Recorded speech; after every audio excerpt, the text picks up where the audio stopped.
que ser la diferencia de temperaturas que va a existir entre el vapor de agua que se condensa. Es decir, acuérdense que para hacer este proceso de evaporación necesitamos ingresar a este equipo vapor, el cual va a ceder todo su calor latente y va a salir un condensado, ¿sí? Y la otra temperatura que va a estar en nuestros cálculos es la del líquido en ebullición en el evaporador, ¿sí? A la temperatura a la cual va a ebullir esta sustancia dentro del evaporador, ¿sí? U sigue siendo el coeficiente global de transferencia de calor, ¿sí? Y dice que para determinar esto debemos conocer el coeficiente de condensación de vapor, K, que es la conductividad del material que va a formar la superficie, y el factor de incrustación y H de la disolución, ¿sí?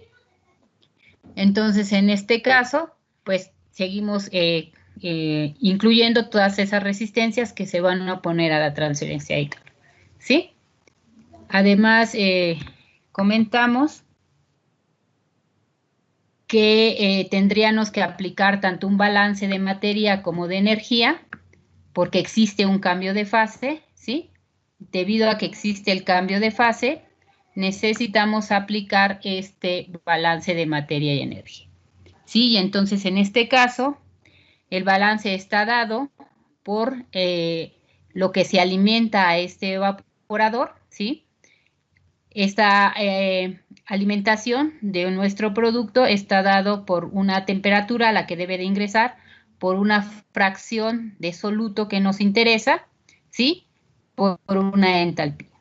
Lo mismo va a pasar con el vapor, nada más estar a una temperatura y tenemos nuestra lambda, ¿no? Tiene un calor. Y que obtenemos un líquido concentrado cuya cantidad de soluto se ha concentrado, ¿sí? Porque hemos evaporado una cantidad de agua, ¿sí? Entonces aquí retiramos agua que va a salir en forma de vapor, ¿sí? A la misma temperatura que está dentro de este evaporador con una entalpía, ¿sí? Y el vapor, pues se dio su calor latente y sale en forma de condensado, ¿sí? Entonces, en este caso, estas eran las variables, ¿sí? Que necesitamos incluir en nuestro balance de materia y nuestro balance de energía, ¿sí? Como hay cambio de fase, tanto del vapor como de lo que se está alimentando, pues necesitamos incluir las lambdas y los CPs, ¿sí? Habíamos dicho, en este caso, que la lambda la van a poder obtener de tablas o directamente hay un valor que ya está tabulado en muchas tablas, o simplemente es la entalpía del vapor menos la entalpía del líquido, ¿sí? Entonces es la forma que se va a calcular el calor latente de vaporización. Entonces, de manera general dijimos que el balance de materia es el balance global y el balance por componentes, ¿sí? Entonces, en este caso, el soluto es el que queremos concentrar. También dijimos que para poder hacer el balance de energía, otra vez suponemos que no va a haber pérdidas de calor por radiación o por convección hacia los alrededores, y el balance de energía queda en términos de las entalpías, ¿sí? Entonces es la corriente de alimentación por su entalpía, la corriente de vapor por su entalpía, el líquido concentrado por su entalpía, el vapor y su entalpía, y el vapor ya condensado, ¿sí? Líquido condensado que sale. Entonces, dijimos que íbamos a sustituir esta ecuación en la ecuación 2 para obtener la siguiente ecuación. Esto lo que nos iba a permitir era poder calcular la cantidad de calor transferido en este evaporador, y en este caso lo que nos interesa saber pues es la cantidad de vapor que debemos administrar para poder hacer determinada concentración. Entonces, en este caso, dice que si el condensado abandona el evaporador a la temperatura de condensación, la ecuación se escribe de la siguiente forma, ¿sí? Porque lo que queremos es obtener esta S, ¿sí? Entonces, lo que nos importa es despejar esta S que está aquí. Vamos a conocer esta lambda, ¿sí? Y vamos a poder obtener este valor.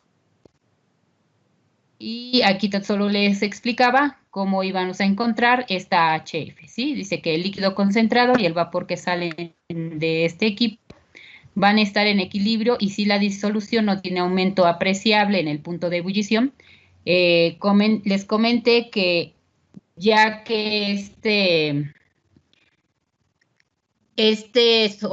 disolvente puro contiene un soluto, las propiedades coligativas de la disolución van a cambiar, ¿sí? Una de esas es el aumento en el punto de ebullición de esa solución. Entonces, en nuestros cálculos deberíamos, si en el caso existiera esto, tendríamos que contar el cambio que existe, este aumento de temperatura que existe por la concentración de soluto en esa disolución, ¿sí? Entonces, aquí eso es lo que les explica, se toman como temperatura de referencia para las entalpías, entonces se cancela este término, y por otra parte, esta entalpía será igual al calor latente de vaporización de la disolución a la temperatura que se encuentra dentro del evaporado, ¿sí? Entonces aquí les permite calcular esta entalpía. Nos queda esta ecuación, como les comentaba, esta ecuación queda en términos que vamos a poder obtener o calcular. ¿Sí? En este caso, lo que nos importa conocer es esta masa de vapor para llegar a concentrar una disolución, ¿sí? Vamos a conocer los calores latentes porque vamos a usar vapor, tenemos las tablas de vapor, van a conocer la corriente de energía que se está alimentando, la del líquido que está saliendo, pueden hacer un balance de masa para conocerlo, y conocer la entalpía dentro del evaporador. Entonces, en este caso, esta es la ecuación que nos va a permitir conocer la cantidad de vapor que necesitamos administrar para concentrar un producto, ¿sí? En general, aquí era lo que teníamos que tomar en cuenta, es que si la disolución tiene un aumento apreciable en el punto entonces el vapor procedente de esta disolución va a ser un vapor sobrecalentado y tomando como temperatura de referencia la temperatura que está dentro, su entalpía será el calor latente, AT1, menos este incremento en el punto de ebullición, ¿sí? Entonces, por eso es muy importante considerar este aumento, ¿sí? Y en este caso les dice que más el aumento de entalpía debido al recalentamiento, y este aumento les da un valor aproximado, ¿sí? Entonces, vimos también que lo que tenemos que calcular es la economía del vapor, es decir, la masa de agua evaporada entre el vapor empleado, ¿sí? También vimos que otro cálculo que es importante conocer es el factor de concentración. Esto ya lo habíamos visto, dependía de cada evaporador. Vamos a aplicar las ecuaciones que hemos visto, pues para calcular ese consumo de vapor, qué área necesitaríamos para hacer este tipo de concentración y cuál es la economía del proceso que estamos usando, ¿sí? Entonces, por favor, anoten este ejemplo. Les dice que es una disolución que deben concentrar del 10% hasta el 40%, ¿sí? En un evaporador de efecto simple, dijimos que solo vamos a ver el efecto simple. Les dan el flujo de alimentación, que son 15,000 kilogramos por hora. En este caso, les dice que el vapor de agua está saturado a esta presión y sale a la temperatura de condensación, ¿sí? Entonces dijimos que cede todo su calor latente. En la cámara de evaporación se mantiene una presión absoluta, les dan el valor, dice, desprecia el calor de disolución y las pérdidas por calor al exterior por convección y por radiación, ¿sí? En este caso ya les dan el U, que es el área del coeficiente global de transferencia de calor, les dan el CP de ¿sí? El CPA en la alimentación de esta disolución, y dice que esta disolución puede entrar al evaporador a estos grados. Vamos a hacer el cálculo, todo lo que piden en estos incisos, cuando entra a 20 grados esta disolución, cuando entra a 50 y cuando entra a 80 grados. ¿Sí? Entonces, lo que queremos o lo que habíamos explicado anteriormente es que a veces para ahorrar energía en este proceso, porque dijimos que una de las características para concentrar un producto es que esta operación necesita mucha energía, ¿sí? Entonces, ¿qué podemos hacer para ahorrar esa energía? Un método que existe es el múltiples efectos, es decir, aprovechar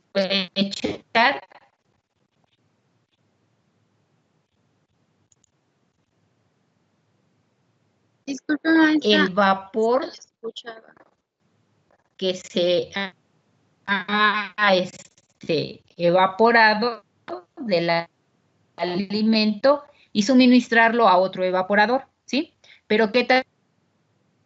No se no vamos a escuchar.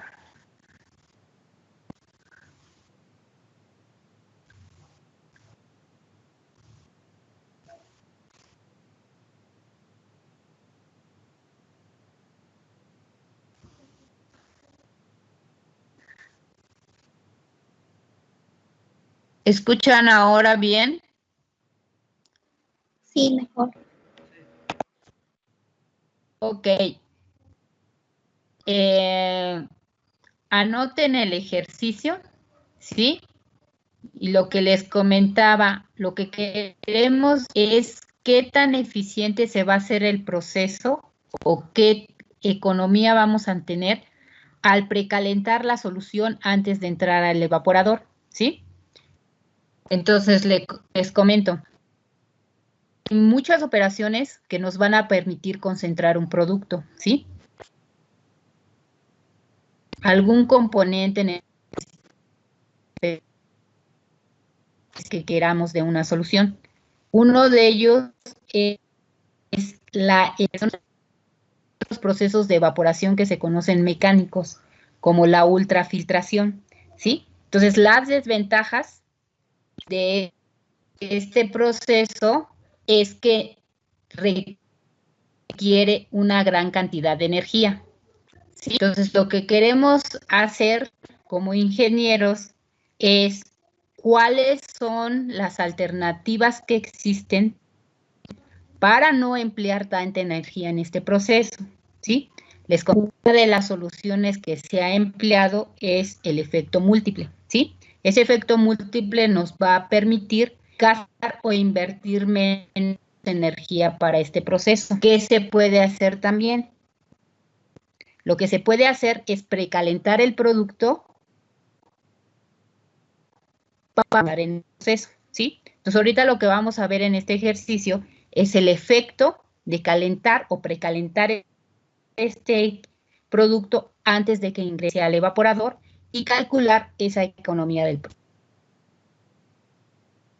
Tendríamos el consumo de vapor que vamos a necesitar para concentrar esta solución del 10% hasta el 40%.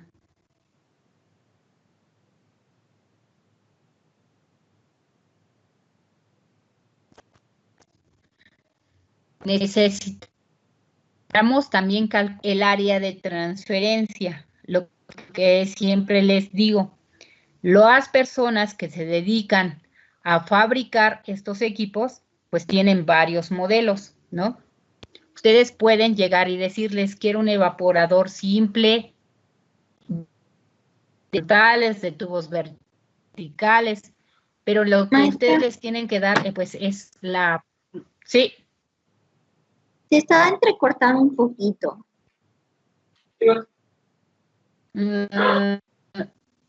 A ver, a ver. ¿Ven la pantalla? Sí. Ok. Ahí aparece cuando la señal está mal. A ver.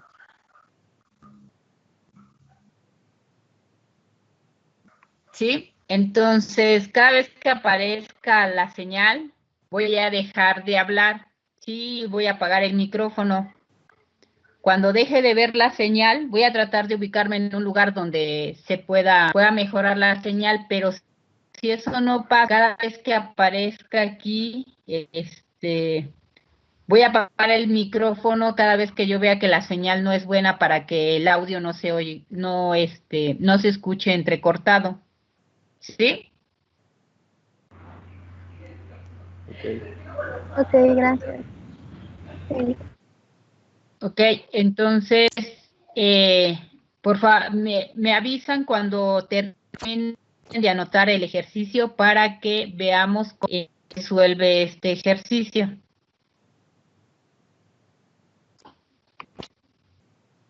Maestra, yo tengo una duda.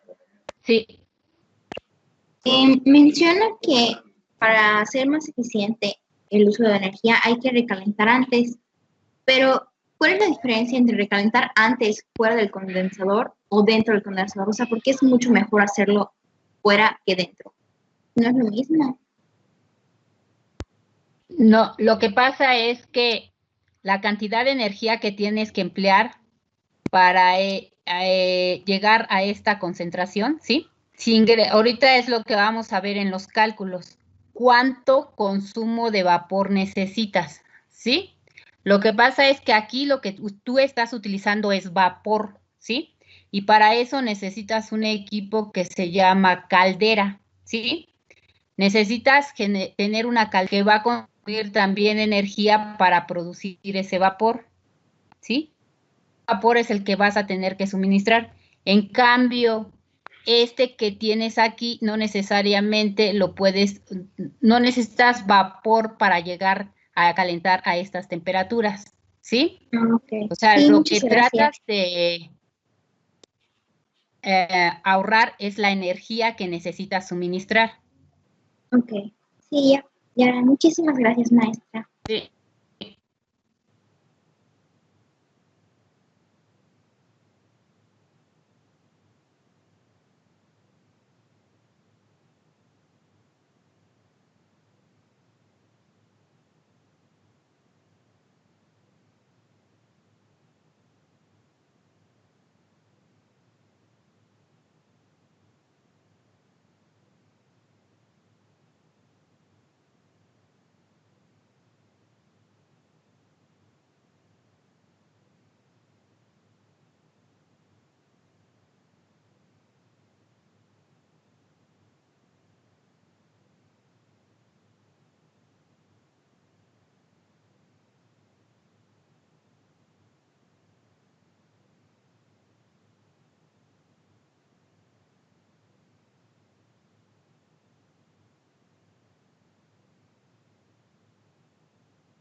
¿Ya anotaron? Sí. Sí. Ok, entonces voy a cambiar para ver la resolución del ejercicio.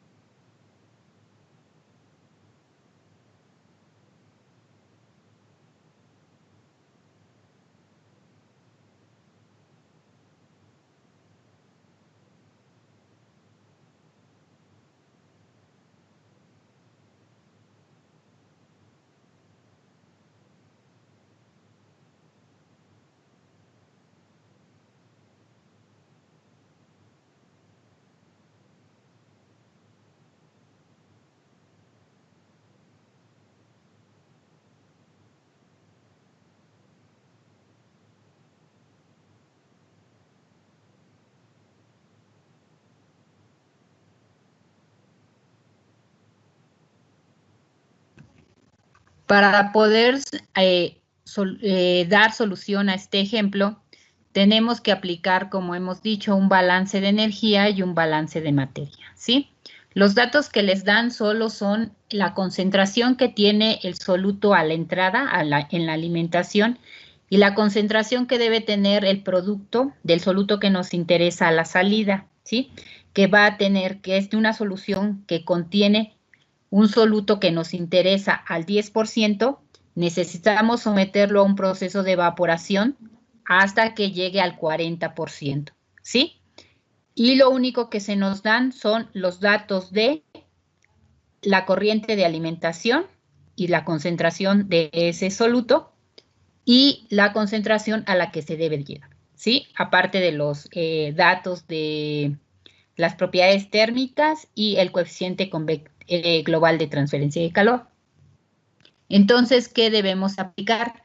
Ustedes saben de su materia de balance que primero hay que aplicar un balance global y un balance por componente, ¿sí? En el caso de la operación de evaporación, el balance global está dado por la cantidad que se está alimentando, debe ser igual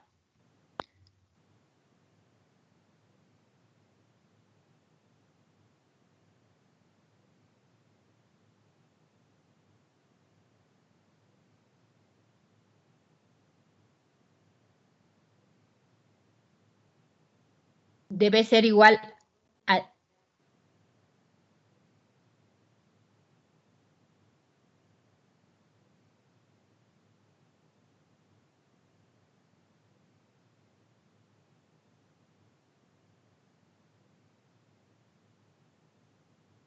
tiene que ser igual al líquido o al producto evaporado más el vapor que se ha retirado, ¿sí?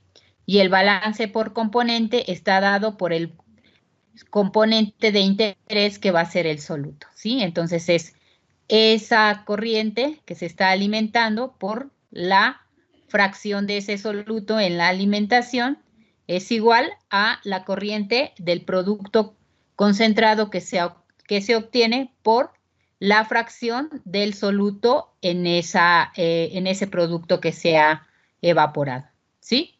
Obviamente el vapor no contiene ese soluto, ¿sí? Lo que se retira o lo que se quita es totalmente agua o el vapor de esa solución, ¿sí? Y entonces lo que primero tenemos que aplicar es un balance de materia, ¿sí? Porque lo que queremos conocer, acuérdense, en la ecuación para calcular el vapor necesitamos conocer F y conocer L, ¿sí? En este caso no conocemos L. Entonces, ¿qué tenemos que hacer? En este caso tenemos dos incógnitas, no podemos utilizar la primera ecuación, pero sí podemos utilizar el balance por componente para conocer L. ¿Qué es lo que ustedes conocen? Conocen que ustedes están alimentando 15,000 kilogramos por hora, que es la concentración del soluto en esa corriente de alimentación es del 10%, y que cuando el producto se ha evaporado, debe estar la concentración de ese soluto al 40%, ¿sí? Entonces, en fracción es 0.10 y 0.40. Entonces, lo que tendríamos que hacer para conocer la cantidad de producto que se ha evaporado, lo que se ha obtenido después de la operación, es simplemente despejar de esta ecuación, ¿sí? Entonces, lo que deben hacer o deben aplicar es este balance, ¿sí? Entonces, la fracción en la alimentación, como es fracción, no porcentaje debe ser 0.10. La XL,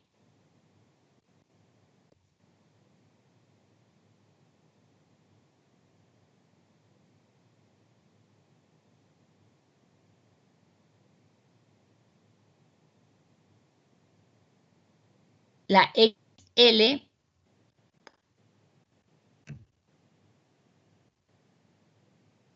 la XL también debe ser en fracción, no en porcentaje. Entonces, en fracción es 0.40, ¿sí? Entonces, por favor, de aquí despejen la L y calcule la cantidad de concentrado que obtiene, ¿sí? Tienen todos los datos.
Maestra,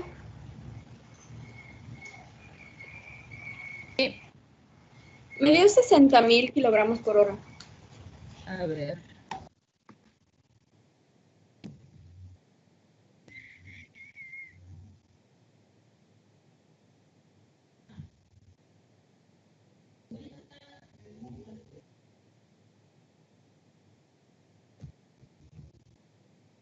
¿Cuánto?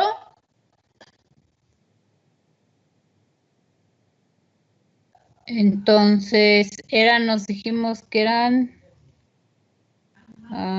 son 15,000, ¿no? Espérame. Que es 15,000.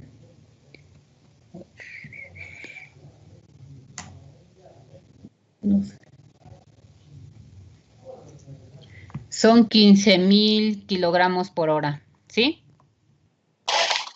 Sí, Sí, las fracciones les dije que no son porcentajes, sino son fracciones. Y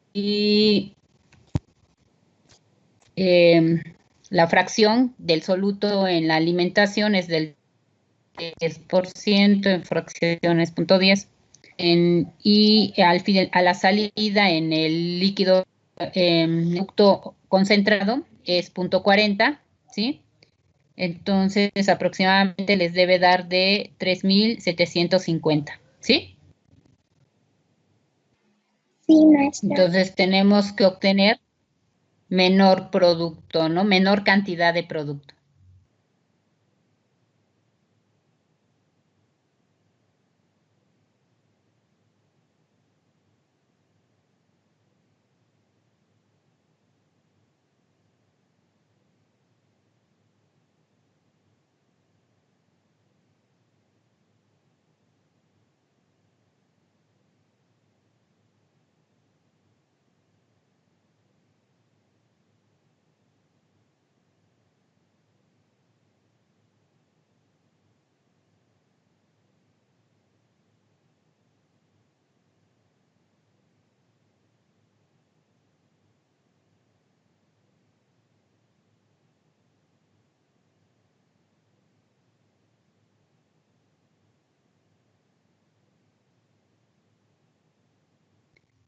¿sí? Entonces, acuérdense que cada vez que realizamos un balance de masa, pues tenemos que ver que todas nuestras cantidades cuadren, ¿sí?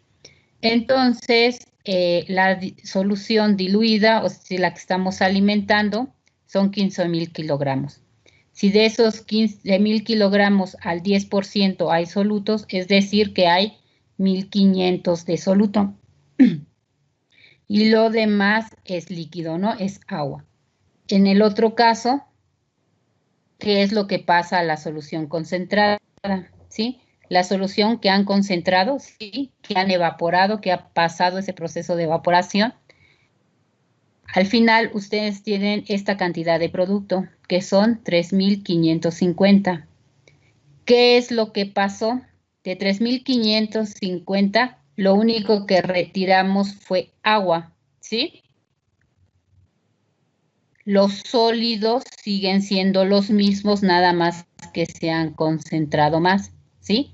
Si ustedes multiplican esta cantidad por 0,40, les tiene que dar 1,500, porque lo único que hicimos fue retirar agua. Y por lo tanto, lo que hizo es concentrarse esa cantidad, pero la cantidad es la misma. Por lo tanto, la que ha cambiado es la cantidad de líquido, porque la cantidad de líquido es la que se ha ido como base evaporada, ¿sí? Por eso, si ustedes suman esta cantidad, le restan esta cantidad, nos da la masa de agua evaporada, ¿sí? Igual va a pasar con esta, si lo quitan del total, le quitan lo que se ha concentrado, pues lo demás, lo que nos va a dar es la masa evaporada, ¿sí? Entonces, ahora, Maestra, sí. yo no entendí en la parte de sólidos y líquidos. En la tabla no me quedó muy claro. La resta sí, de 15,000 menos 3,750 quedan los 13,000, pero Ok, los 2,250 no.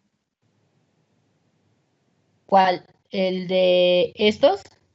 El 2,250, la solución concentrada.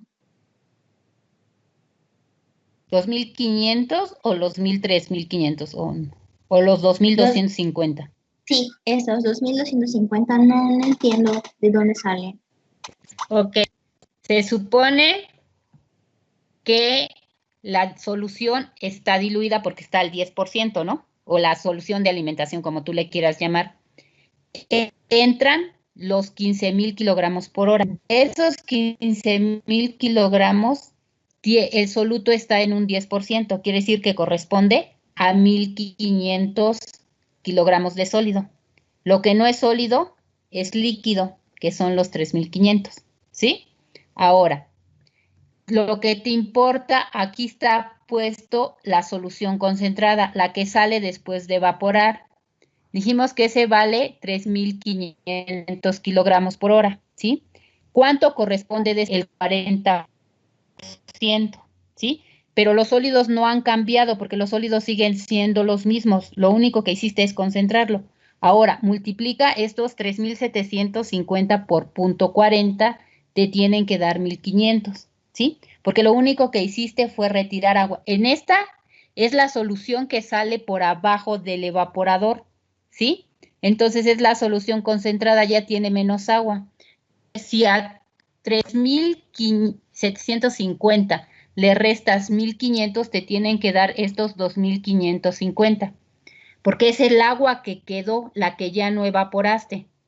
La que se evaporó está aquí, ya sea que la calcules restándole al total que ha entrado menos lo que ha salido concentrado, o la cantidad de agua que había inicialmente menos la cantidad que quedó dentro del producto concentrado. No sé si me explico. Sí, maestra, gracias. ¿Sí? Entonces, simplemente lo que hicimos es concentrar, es retirar una cantidad de agua. Los sólidos siguen siendo los mismos. Entonces, ¿alguien tiene duda de cómo salen estas cantidades de la tabla? Acuérdense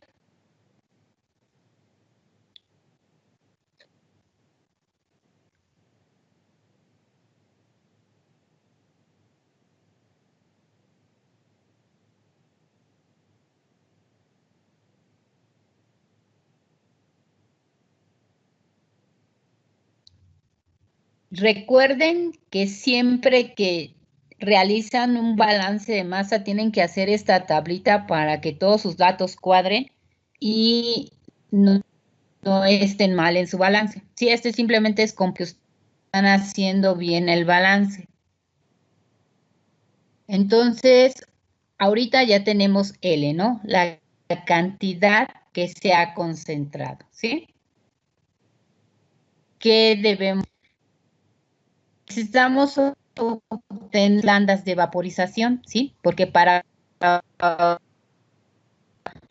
calcular la cantidad de vapor necesitamos, que es la ecuación 10, necesitamos F, necesitamos E, necesitamos lambda 1, CP y la temperaturas T1 y TF.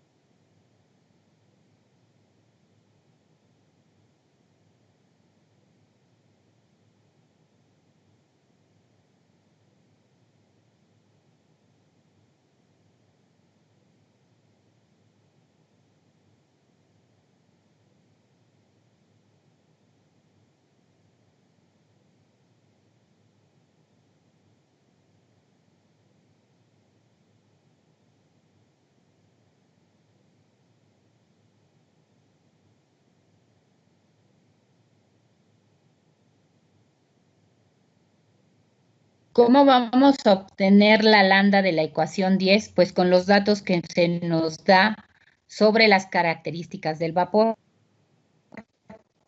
El enunciado, el vapor de agua saturado a 28.44 pSIA sale a la temperatura de condensación, ¿sí? Entonces, con estos datos vamos a calcular la temperatura de ebullición, la T, y la lambda, ¿sí? Entonces, de tablas de vapor, tienen que usar sus tablas de vapor. Por favor, busquen la presión de 150 milímetros de mercurio o 19.98 kilopascales.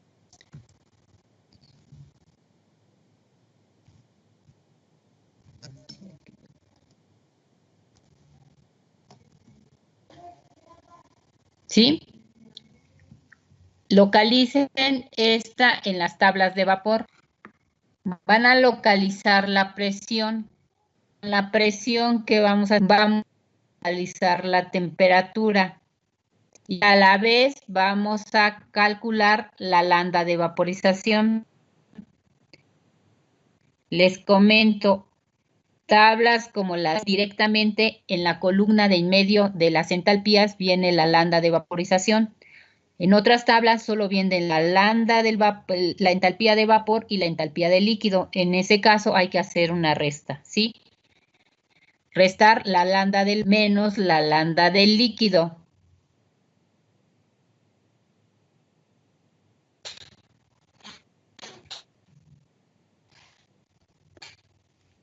Pero de sus clases de termodinámica o de, ya saben manejar las tablas de vapor, ¿no?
Doctora, perdón, ¿cuándo dijo que se tiene que hacer la resta?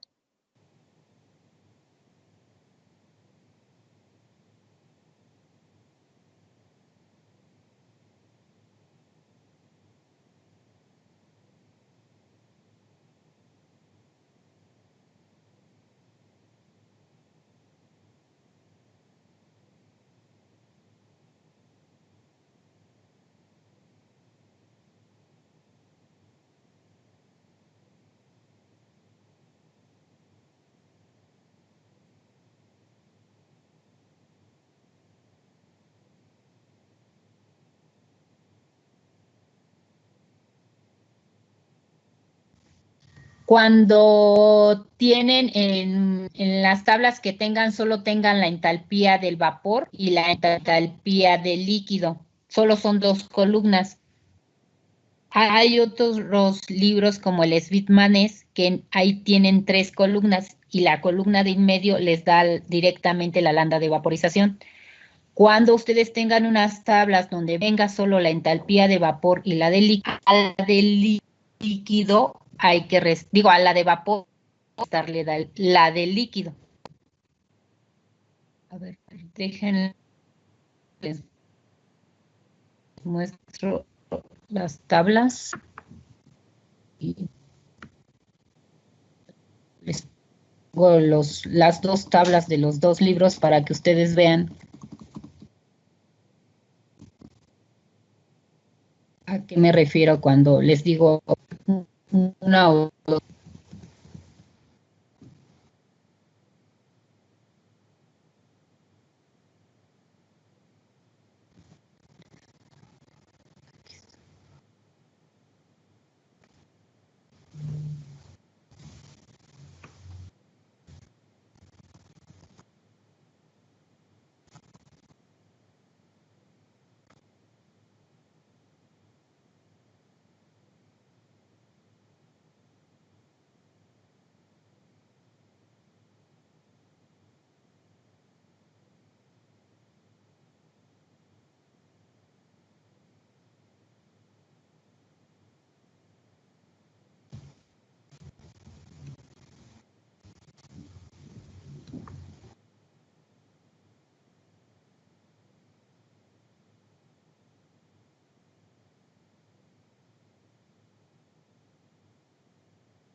Sí, estas son unas tablas de vapor y aquí en la columna de entalpías. Maestra, disculpe, yo no las puedo visualizar. Yo tampoco. Se sigue viendo el volumen. A ver, permítanme. Sí, dejen ver. ¿Las ven ahorita? Aún no. No, todavía. A ver, espérenme. Dejen volver a entrar y salir.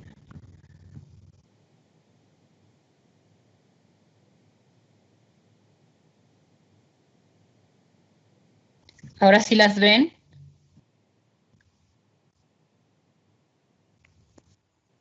No. ¿Ven las tablas?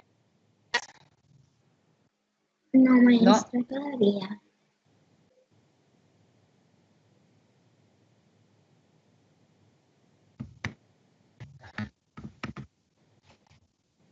A ver, permítanme.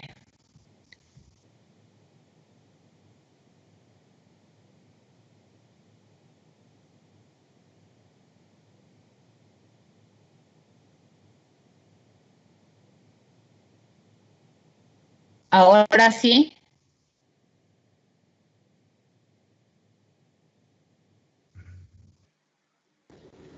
Pues yo no puedo verlas. Yo tampoco. No. A ver.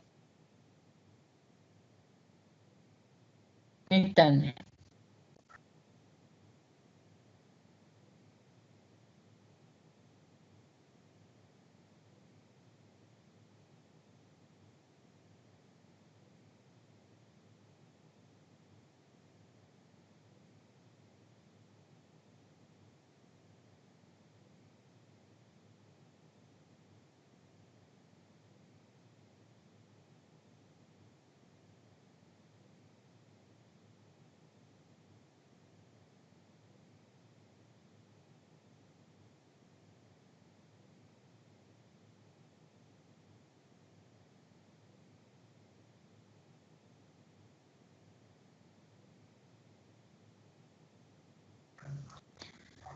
¿Las pueden ver?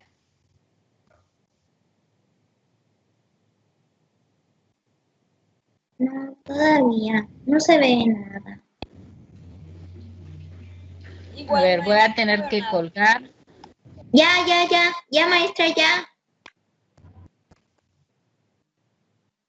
Ay, se fue. ¿Los demás las pueden ver? Sí, maestra, ya se ve. Sí. Maestra. Ok. Estas son unas tablas de vapor. ¿Sí? Aquí.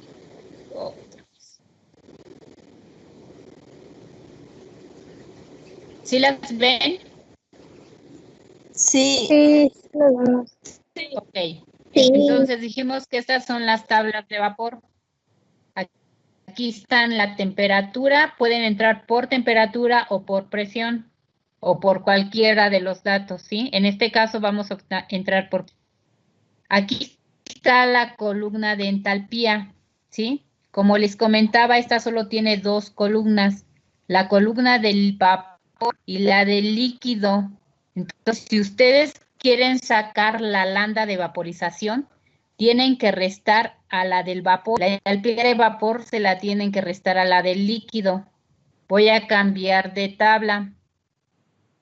Esta tabla es del Smith-Vaness. Si se dan cuenta, en esta tabla en entalpía hay tres columnas, ¿sí? Esta de líquido saturado, vapor saturado y esta tabla que está en medio. Si ustedes a este valor le restan el del líquido, obtienen el dato de en medio, ¿sí? Entonces, estas tablas directamente ya les da la lambda de vaporización. Las otras tendrían que ustedes hacer la red. Sí, entonces nos vamos a ubicar en cuando ustedes convierten los 150 milímetros de mercurio y los pasan a kilopascales, aproximadamente es 19.998 kilopascales. Sí, entonces con ese dato de presión es que vamos a entrar a las tablas.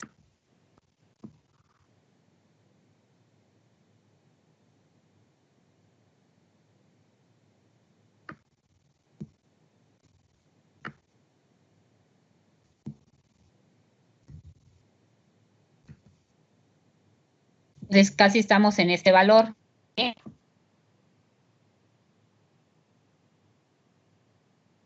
19.9. Acuérdense que son tres, ¿sí? ¿Qué son tres? ¿Qué?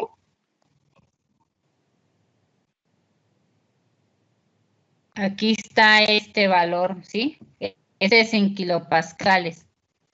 De ahí tendríamos que irnos a la columna de entalpía, ¿sí? La columna de entalpía, voy a regresarme, es después de líquidos saturados, son 3, 6, las 7, 8 y 9. Entonces, Estamos en 60. ¿Sí? Aquí está la presión, aquí está la temperatura. Lo que queremos ahora es el dato de entalpía, ¿sí? Entonces, esta es ya la lambda de vaporización, aproximadamente 23.058.6.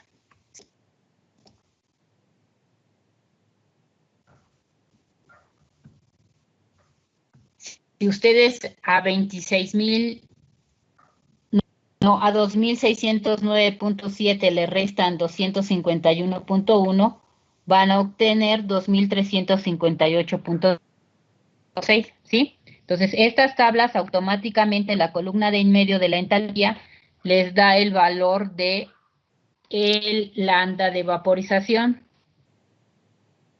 ¿Sí? Aquí está este valor. Entonces ya no tienen que hacer la resta, ya la tabla la tiene. Si ustedes tienen las otras tablas, solo tendrían que restarlo. Voy a regresarme a las otras tablas de vapor. Vamos a entrar por el valor de presión que les están dando. Entonces el valor que es más o menos es este, ¿no? 19.94 kilopascales.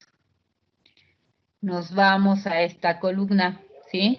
Aquí están los valores, aquí no está la columna de en medio, aquí lo tendrían que ustedes hacer el cálculo.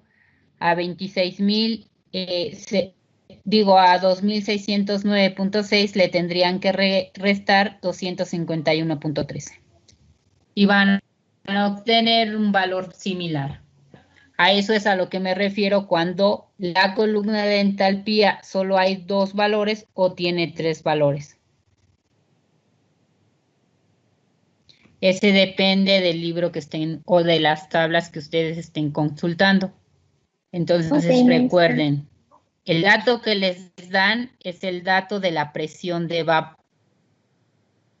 Con ese dato vamos a buscar la temperatura y su lambda. ¿Sí? Entonces voy a regresar.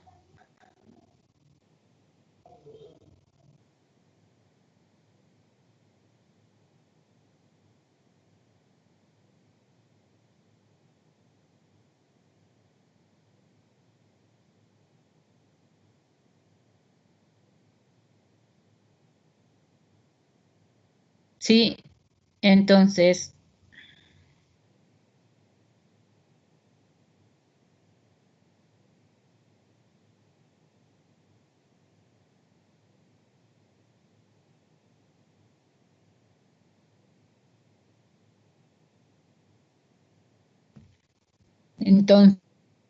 dada esta presión de vapor, ¿sí? Tenemos que buscar la temperatura de ebullición y la lambda que le corresponde, ¿sí? En este caso, las tablas están en kilojoules por cada kilogramo. Dados los datos que dan el problema, vamos a pasar a kilocalorías por kilogramo. O al revés, los datos que les dan de el coeficiente global de transferencia de calor lo convierten a kilojoules por cada kilogramo. La cuestión es que todas las unidades estén en las mismas, ¿sí? Que sean correspondientes. Entonces, de esta manera vamos a obtener la temperatura de ebullición y la lambda, ¿sí? Entonces, me voy a regresar al esquema, o de hecho ustedes les subí las diapositivas. Por favor, revisen el esquema donde viene el balance de materia y energía para que ubiquen dónde está lambda, ¿sí? Lambda dijimos que es H, que es la entalpía del vapor menos la entalpía del líquido, ¿sí? Y necesitamos conocer la temperatura de ebullición. Entonces aquí tenemos esos datos. ¿Qué otro valor nos falta? Nos falta la temperatura de condensación, ¿sí?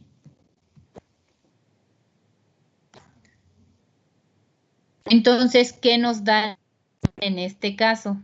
En este caso, el enunciado les dice que el vapor de agua saturada está a 28.44 psi, ¿sí? El otro que buscamos era en la cámara de evaporación. Se tiene una ruta de 150 milímetros de mercurio, ¿sí? Esa fue la que buscamos. Las condiciones que están dentro de la cámara de vaporización a esa presión absoluta. Ahora, Carla, del vapor de agua saturada a esta.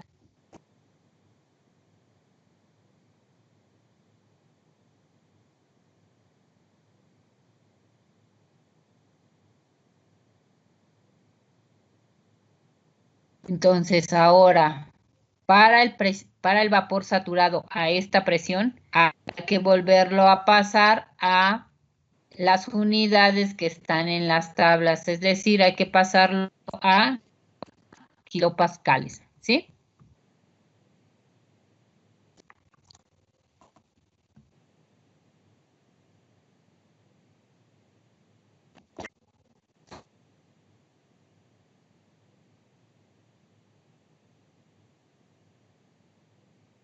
Entonces, aproximadamente en kilopascales son 196.1 kilopascales.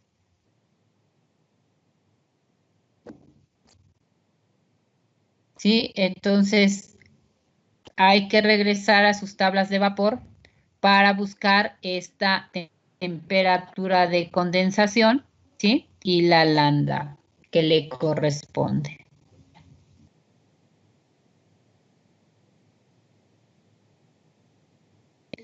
Entonces, otra vez van a hacer lo mismo. Van a entrar con la presión, van a leer la temperatura y van a leer la lambda de vaporización.